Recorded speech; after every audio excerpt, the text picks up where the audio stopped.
ये स्टोरी उन लोगों के लिए है जो अपनी ज़िंदगी में समय का सही तरह से उपयोग नहीं करते हैं।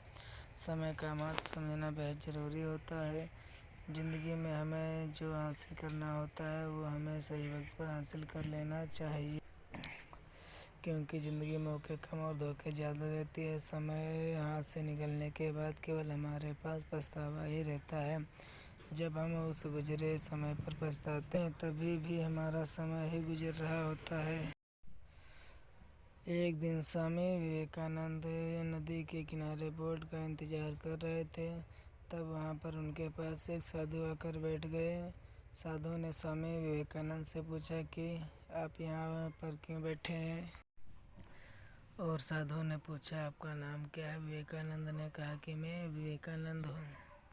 साधु ने विवेकानंद से कहा कि तो फिर आप क्यों यहाँ पर बैठे हो? और इतना कहते ही साधु पानी पर चलने लगे।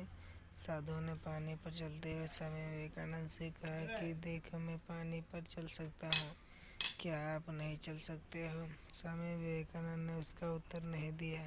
कुछ देर बाद बोट आ गई और स्वामी विवेकानंद ने उस साधु से कहा कि आप भी चलिए मेरे साथ उस पार बोट में। साधु बिना कुछ सोचे तुरंत विवेकानंद के साथ बोट में बैठ गए। स्वामी विवेकानंद ने उस पार पहुंचते ही बोट का भाड़ा दिया, सिर्फ 1 रुपये। विवेकानंद ने बड़े ही विनम्र से साधु से पूछा कि आपने ये अद्भुत विद्या प्राप्त करने में कितना समय गुजार लिया? साधु ने कहा कि मैंने ये विद्या प्राप्त करने में 15 साल व्यतीत किए हैं, तब जाके मुझे ये विद्या प्राप्त हुई है। स्वामी विवेकानंद ने साधु से कहा कि आपने जो विद्या प्राप्त की है उस विद्या के लिए केवल 50 पैसे देकर आप इस पार से उस पार जा सकते हो। यानी केवल 50 पैसे के लिए आपने अपने 15 साल बिगाड़ दिए।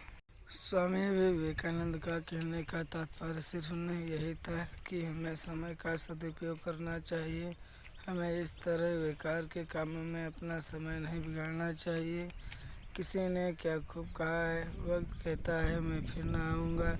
क्या पता मैं तुझे हंसाऊँगा या फिर रुलाऊँगा। जीना है तो इसे पल जी लो, क्योंकि मैं इस साल पल को अगले पल तक ना रोक पाऊँगा। अगर आपको हमारी स्टोरी अच्छी लगी हो तो दोस्तों के साथ भी शेयर कीजिए और कमेंट में बताएं कि कैसी लगी आपको ये स्टोरी। ऐसे ही और वीडियो देखने के लिए चैनल को सब्सक्राइब करें।